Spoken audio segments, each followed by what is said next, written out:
Plusieurs personnes ont fait cette demande, en fait, à l'Église comme à moi-même. Fais-nous une bonne prière.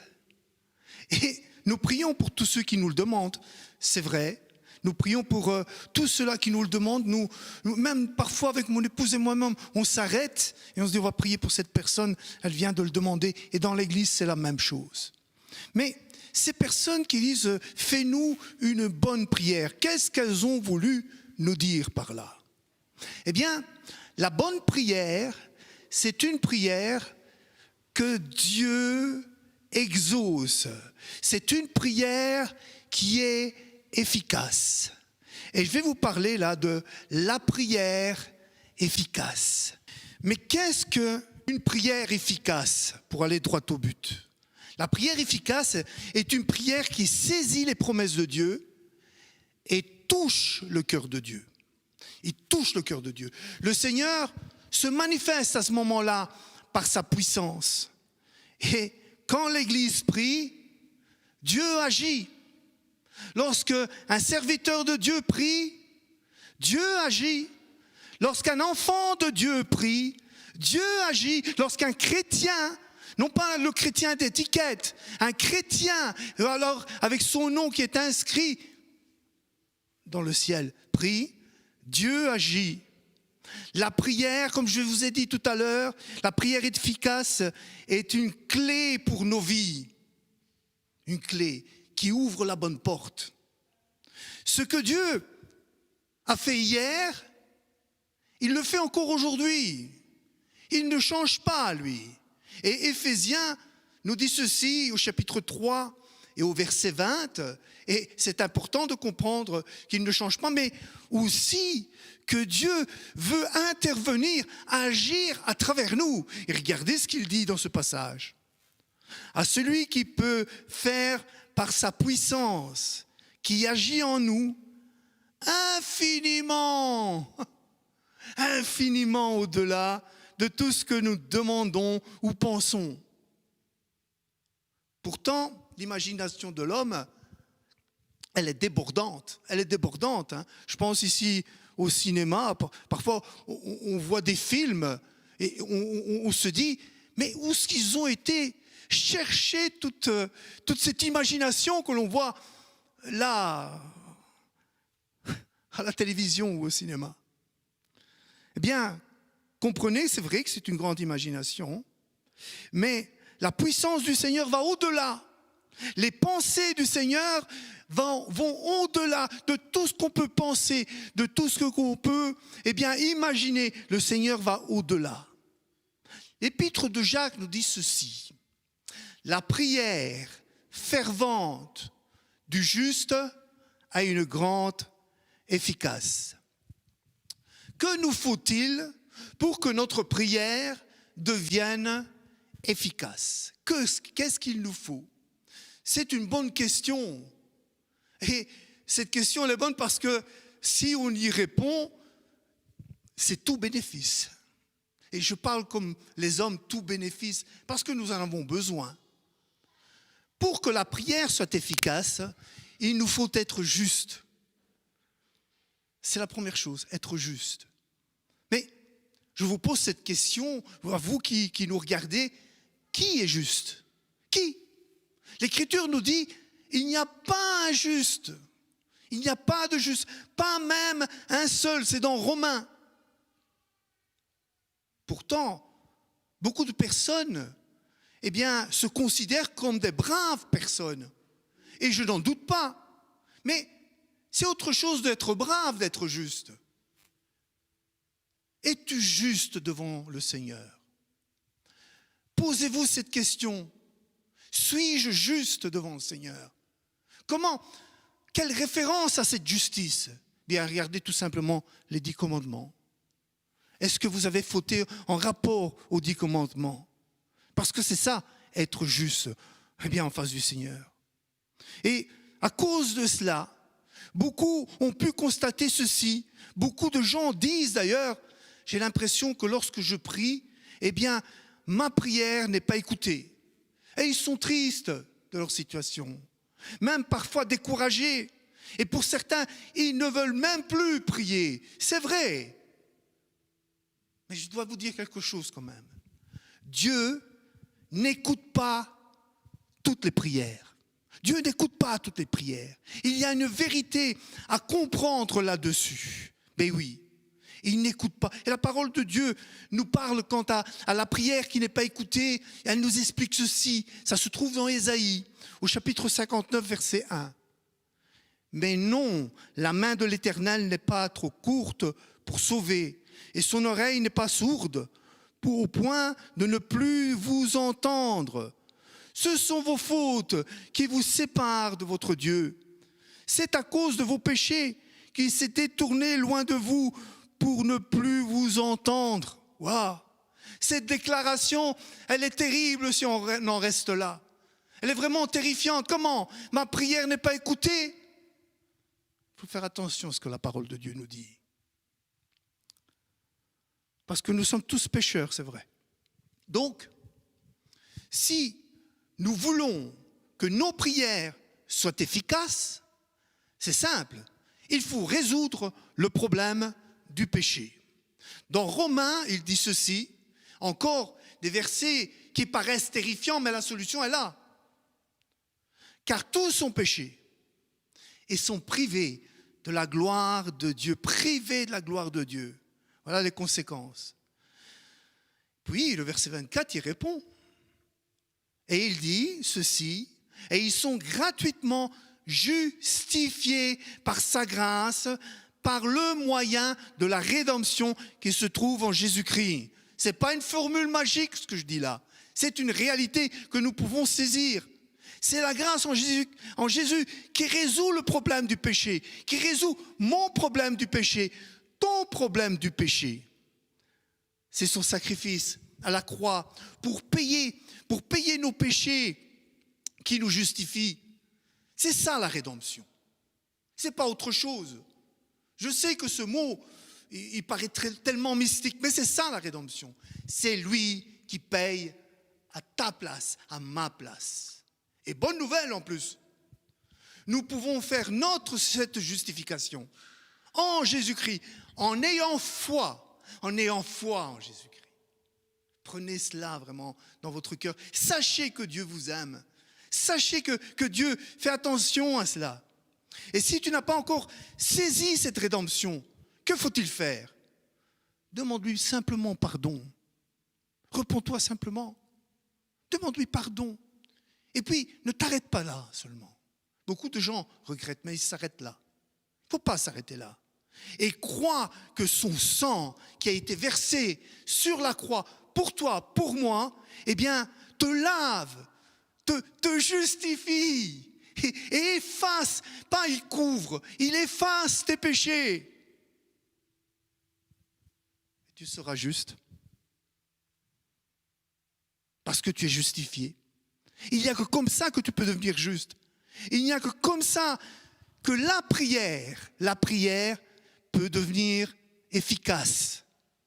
Le sacrifice de Jésus est le moyen, j'insiste là-dessus, et je veux encore insister pour vous, pour moi, le moyen le plus sûr, le moyen puissant, le moyen efficace pour nous justifier. Il n'y en a pas d'autre moyen.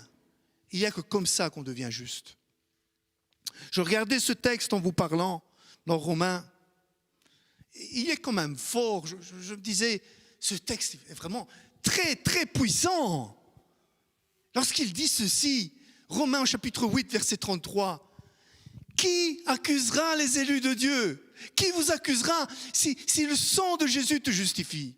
Qui accusera les élus de Dieu? C'est Dieu qui justifie. Qui condamnera? Qui les condamnera? Christ est mort, bien plus, il est ressuscité, il est à la droite de Dieu et il intercède pour vous, pour moi, pour chacun de nous. Eh oui. Parfois, pour ceux qui ont déjà été justifiés parce qu'ils auront reçu Jésus, ils ont encore des obstacles à leur prière. Il faut en parler pour qu'une prière soit efficace. Moi, ce qui compte ce matin, c'est de vous dire comment saisir cette clé, cette porte pour pouvoir que cette prière devienne efficace. Il arrive parfois, même si on a reçu Jésus, que l'on pêche. Et le péché est toujours un obstacle. Il faut savoir, dans la première épître de Jean, au chapitre 2 et au verset 1 à 2, il dit ceci. « Mes petits enfants, je vous écris ceci afin que vous ne péchiez point. » Ce n'est pas parce que Christ a payé sur la croix tes péchés qu'il faut te permettre de pécher encore. Allez, on y va. De toute façon, il a payé. Non, non, non. Mais il dit ceci. « Mais si quelqu'un a péché, nous avons un avocat auprès du Père, Jésus-Christ le juste. Il est lui-même une victime expiatoire pour vos péchés, non seulement pour les nôtres, mais aussi pour ceux du monde entier. » Et que dit Christ, cet avocat? Il faut bien comprendre, ce n'est pas le contexte ici que l'on vit sur cette terre. Lui, il ne va pas dire, il faut le comprendre, il a péché, cet homme-là, et il a eu des problèmes dans la jeunesse. Il ne va pas plaider de cette manière. Vous savez comment est-ce qu'il va plaider? Il va dire, il s'est repenti. Il s'est repenti, il m'a demandé pardon. Et j'ai payé pour ça. Il croit, il a foi en mon sacrifice. As-tu foi dans le sacrifice de Jésus? Tu veux que ta prière soit efficace, mais est-ce que tu as foi dans le sacrifice de Jésus? C'est la première chose pour que la prière devienne efficace. Parce que par la foi dans son sacrifice en Jésus, tu es libre d'entrer dans la présence du Seigneur. Tu as un accès libre. La deuxième chose pour que ta prière soit efficace, c'est qu'elle soit existante, qu'elle soit formulée. Ben oui. Et j'ai toujours été étonné de ce verset qui se trouve dans l'épître de Jacques, au chapitre 4, verset 2, pour ceux qui aiment les références. Vous ne possédez pas parce que, c'est terrible, vous ne demandez pas. Autrement dit, tu as de l'argent dans ta poche pour aller acheter, mais tu ne rentres pas dans le magasin. C'est ça, en quelque sorte, que ça veut dire. Et beaucoup de chrétiens sont comme ça. Ils ne demandent pas. Et puis, ils sont étonnés de rien recevoir.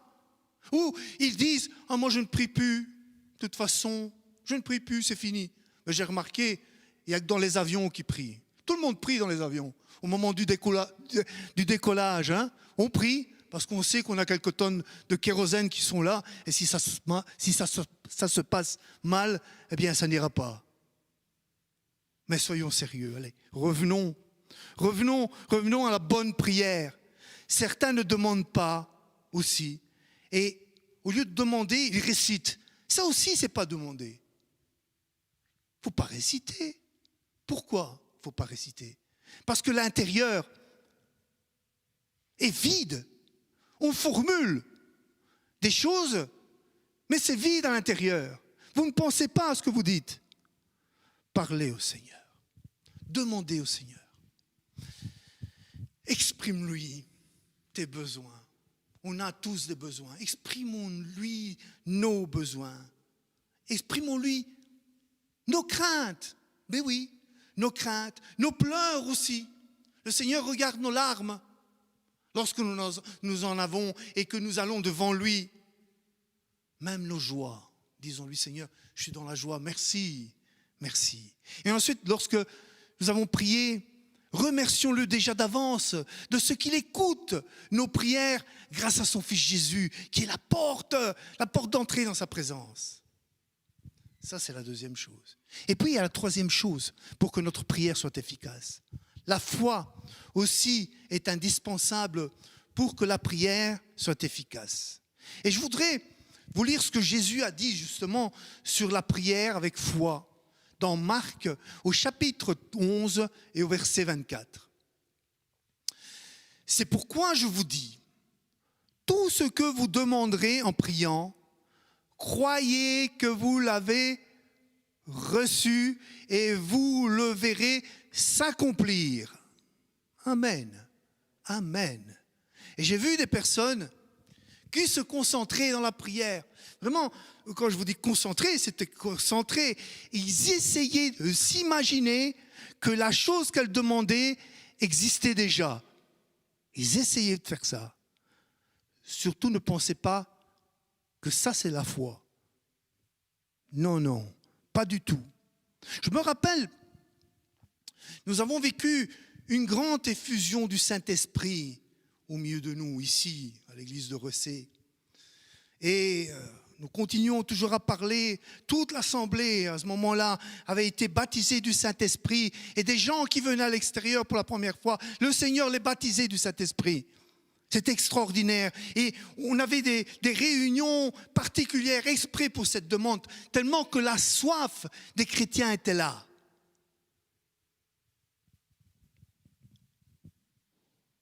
On faisait ces réunions de prière. Et je disais à ceux qui étaient désireux de recevoir, je disais ceci, eh bien, demandez vous-même à Jésus qu'il vous baptise du Saint-Esprit. Lui, Jésus, demandez-lui, parce qu'il faut savoir, hein, c'est Jésus qui baptise du Saint-Esprit. L'Évangile nous dit ceci, Jean, baptisé du Saint-Esprit, disait, eh bien, il disait ceci, Jean, moi je vous baptise d'eau, mais celui qui vient après moi vous baptisera de feu et du Saint-Esprit. Donc, comprenons que c'est Jésus. Et je leur disais ça, et si vous avez péché, c'est un obstacle. Faites attention, demandez pardon, ayez foi en Christ, ayez foi en son sacrifice, et vos péchés sont effacés. Et ce qui vous empêche de demander, eh bien, ne sera plus là. Puis, je leur disais de demander et de remercier déjà le Seigneur pour avoir reçu. Et tous les participants se sont mis ce jour-là à prier.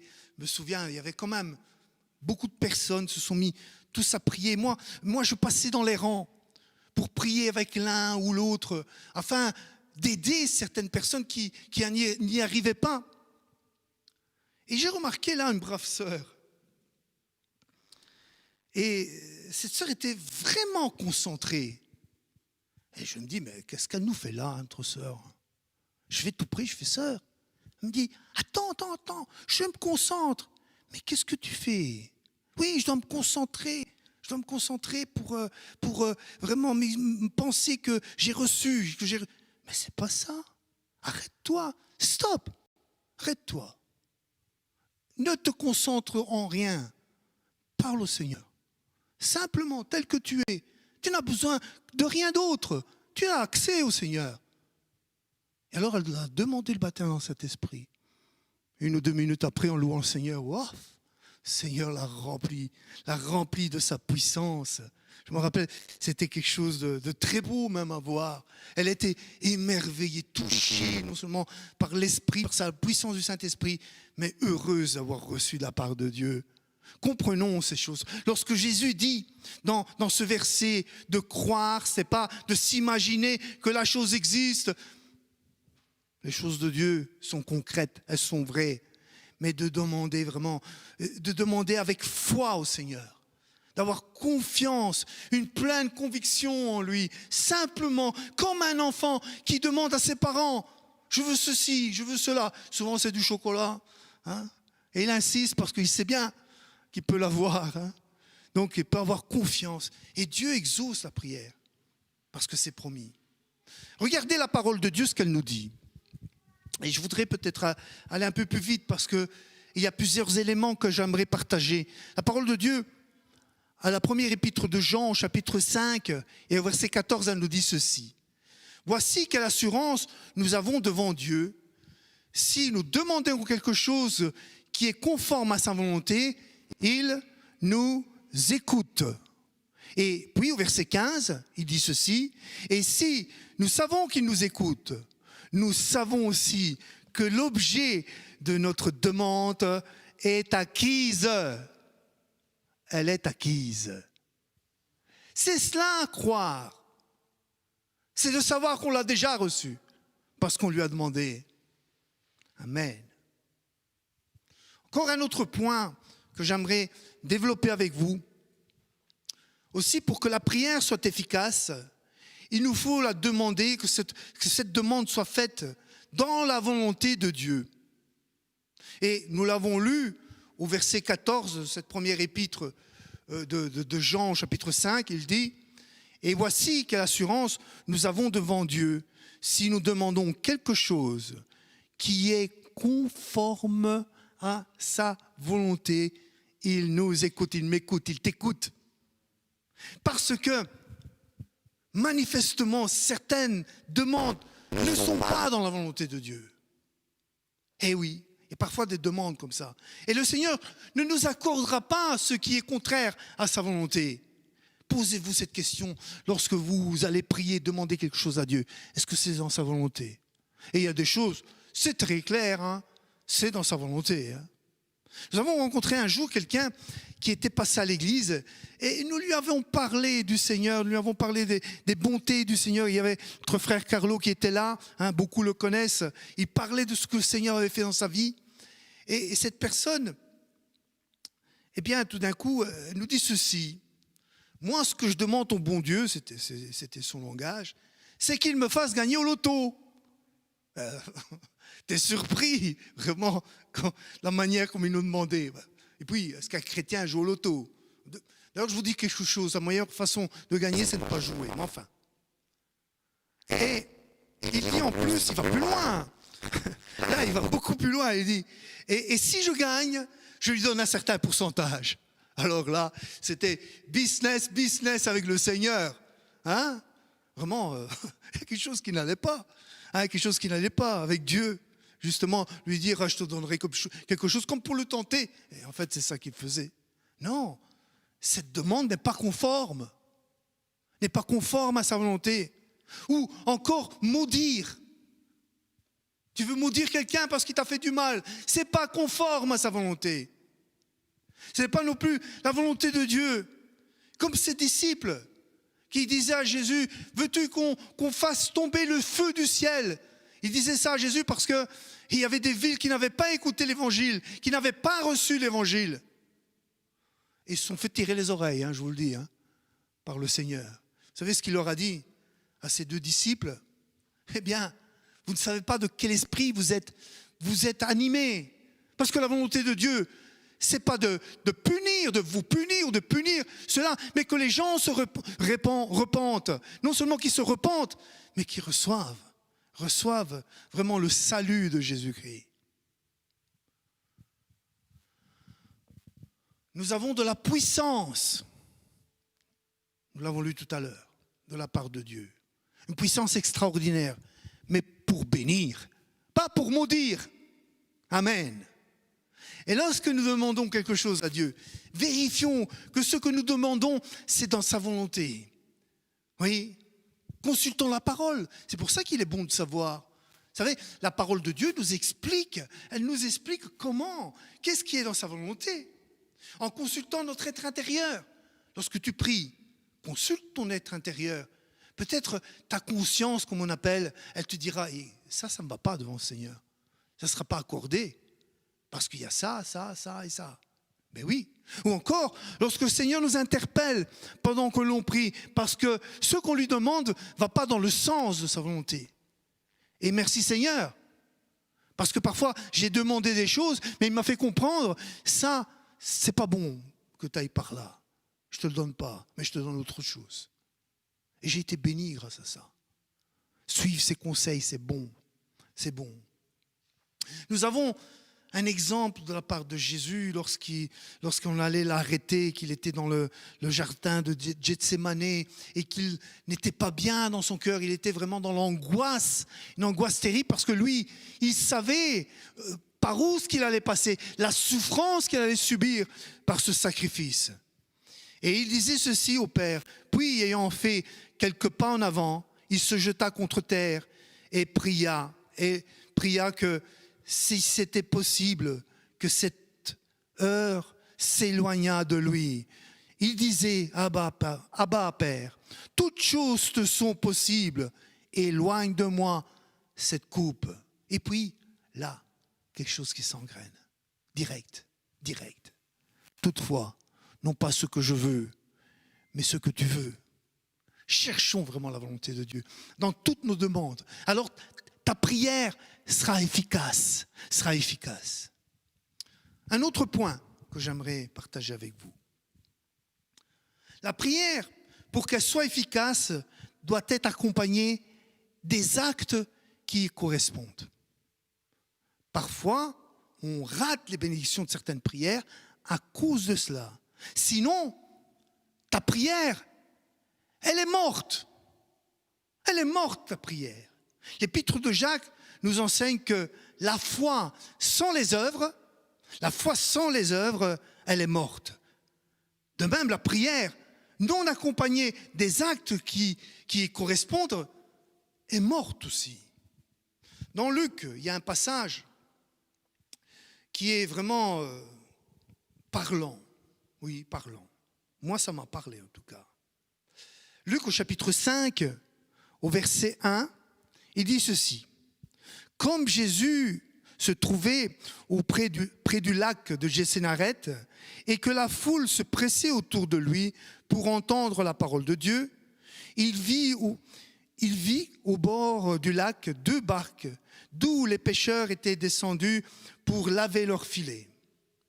Il monta dans l'une de ces barques qui était à Simon et il le pria de s'éloigner un peu de terre. Puis il s'assit dans la barque et il enseigna à la foule. Lorsqu'il eut cessé de parler, il dit à Simon, « Avance en pleine eau et jetez vos filets pour pêcher. » Simon lui répondit, « Maître, nous avons travaillé toute la nuit sans rien prendre, mais sur ta parole, je jetterai le filet. » L'ayant jeté, ils prirent une grande quantité de poissons, et leurs filets se rompaient. Ils firent signe, voyez-vous, il est aussi en bénédiction pour les autres. Ils firent signe à leurs compagnons qui étaient dans l'autre barque de venir les aider. Et ils vinrent et ils remplirent les 2 barques, au point qu'elles s'enfonçaient.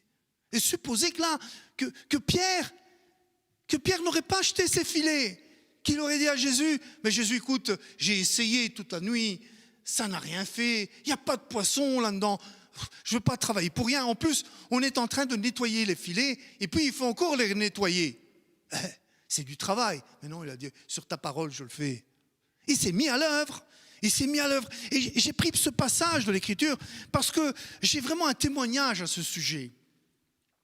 Avec le frère Carlo et moi-même, pendant tout un temps, nous organisions des réunions de maison avec le but d'annoncer la bonne nouvelle, d'annoncer la grâce de Dieu, et nous nous préparions toujours dans la prière. Il faut toujours se préparer dans la prière, c'est-à-dire se tenir devant Dieu pour cet événement justement. Et un jour, où j'étais en prière dans ma chambre, je disais au Seigneur, « Seigneur, attire des âmes.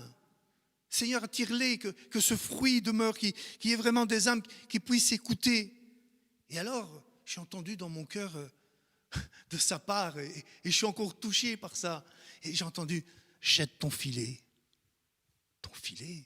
Mais ce n'est pas une canne à pêche, c'est un filet. J'ai dit, Seigneur, merci. Et je pars, je descends de ma chambre, je m'en vais dans la rue comme ça. À peine je suis sorti de la maison, sur mon trottoir, je rencontre quelqu'un que je connaissais, je l'invite. Justement, c'était pour le soir. Et je l'invite et il me dit, oui, ça va, je viendrai. Et puis je vois une autre personne, je l'invite aussi. Et encore une autre, et encore une autre, et encore une autre. Et encore, je téléphone à des gens que je connaissais, je les ai invités. Mes voisins, je les ai invités aussi. C'est un filet, hein.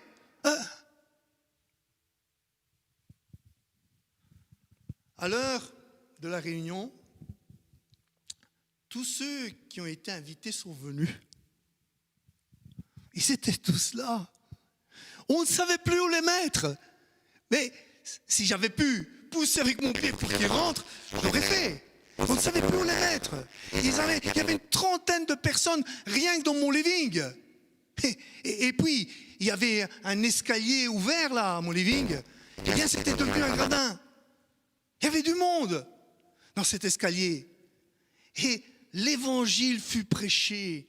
Et lorsque l'évangile fut prêché, la bonne nouvelle de Jésus-Christ, c'est ça que j'appelle l'évangile, c'est la bonne nouvelle. Il fut prêché et on ressentait la présence de Dieu là, dans ma maison. Je disais, waouh, merci Seigneur, merci Seigneur. Et si je n'avais pas tenu compte, parce que Dieu avait exaucé ma prière, qui serait venu? Là, le point d'interrogation. Donc quand tu pries avec foi, que tu pries parce que tu peux te tenir dans la présence de Dieu, lorsque Dieu te bénit, cette bénédiction, utilise-la, vis-la, vis-la. Or à celui qui peut faire par sa puissance qui agit en nous infiniment au-delà de tout ce que nous demandons ou pensons, jamais on aurait pensé à ça. Et le Seigneur nous aime, il t'aime et il veut faire au-delà de ce qu'on demande, au-delà. Mais revenons vraiment à cette réunion, j'ai été béni, frères et sœurs. Et je me suis félicité d'avoir écouté cette parole de la part du Seigneur. Les bénédictions de Dieu, il y a toujours des choses en plus.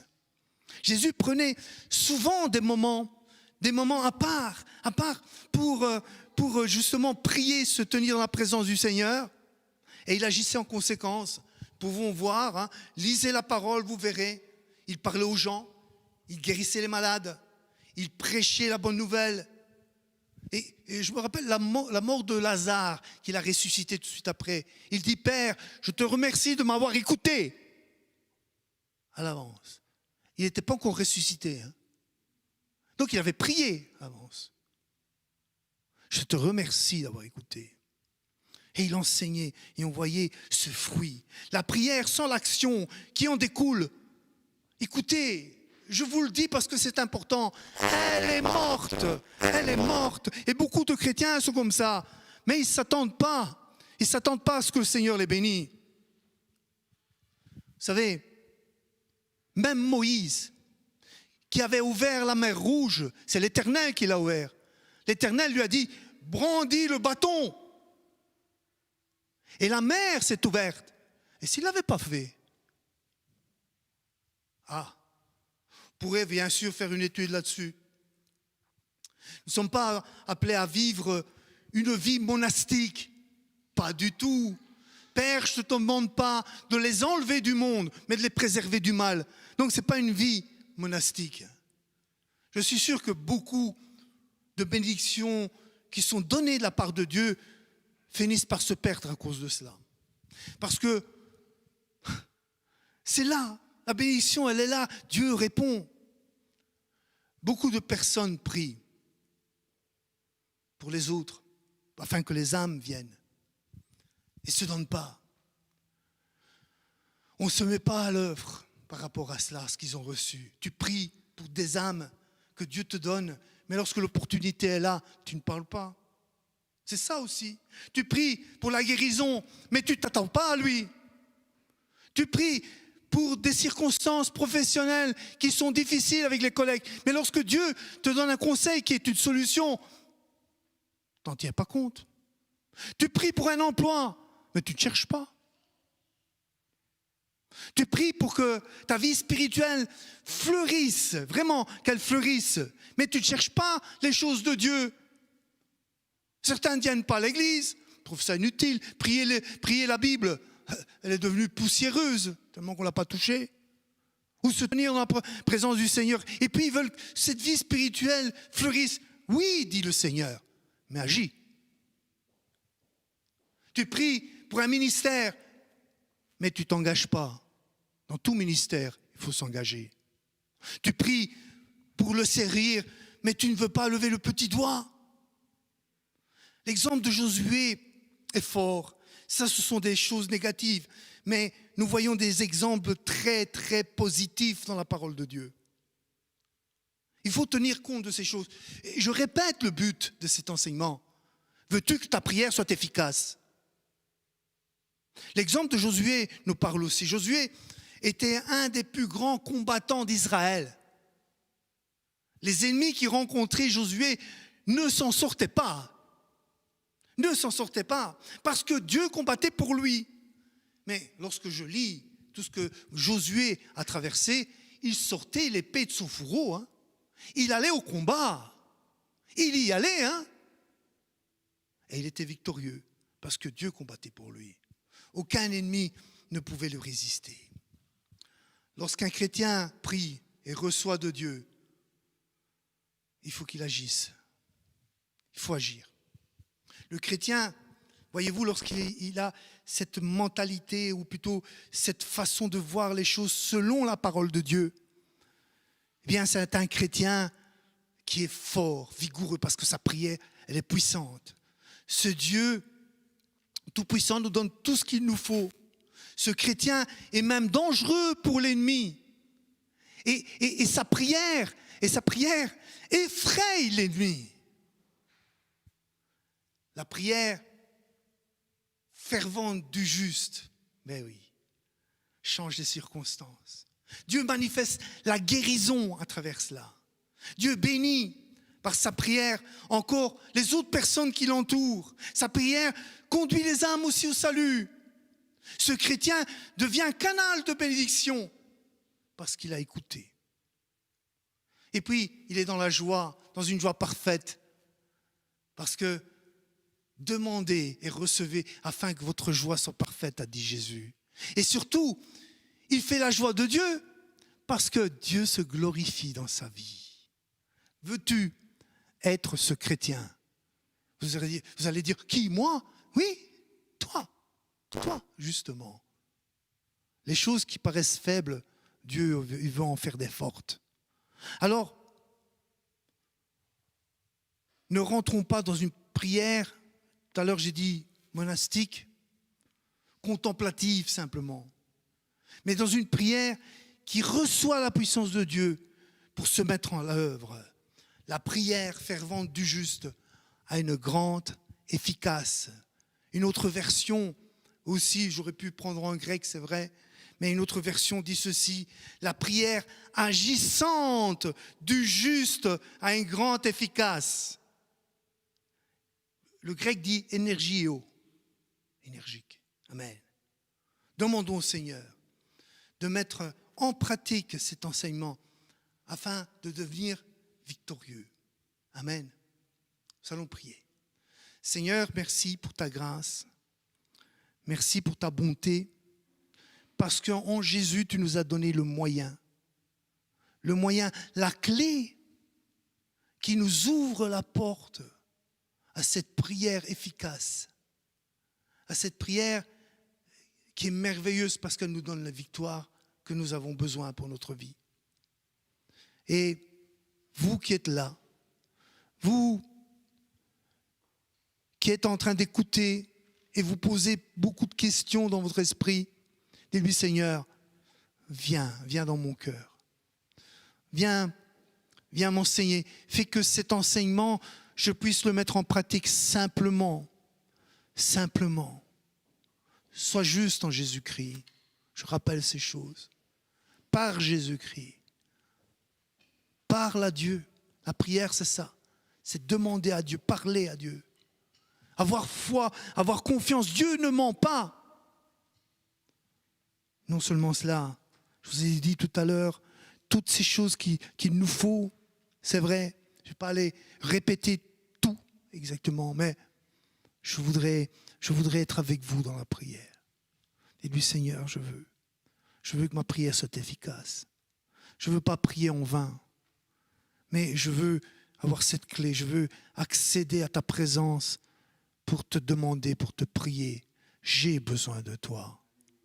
Vous qui êtes chez vous et qui êtes dans cet état d'un esprit défaitiste,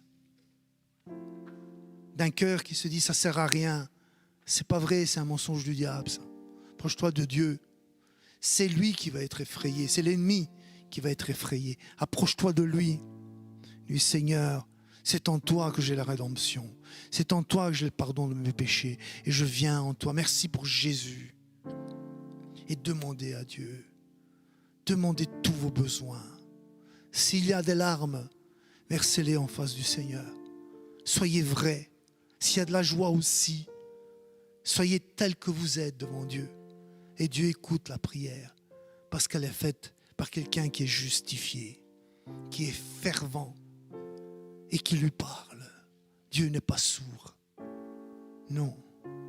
Et sa face n'est plus cachée parce que c'est Jésus-Christ qui nous a ouvert la porte. C'est le moyen pour que nous soyons devant sa face. La Bible dit, vous avez une libre entrée dans le sanctuaire par le sang de Jésus. Le sanctuaire, c'est dans la présence, la sainte présence de Dieu. Nous avons une libre entrée par le sang de Jésus. Ne vous privez pas. Dites-lui, Seigneur, viens fortifier ma foi. Donne-moi à mettre en pratique, Seigneur, tout ce qui a été dit, afin que, Seigneur, je vois des victoires dans ma vie. Merci, Seigneur. Tu vois toutes ces âmes qui regardent, qui écoutent. Seigneur, je demande de les bénir et qu'elles se tournent vers toi. Seigneur, tu nous as acquis tellement de merveilles à la croix. Merci de ta grâce. Dans le nom de Jésus. Amen. Soyez bénis et mettons en pratique l'enseignement.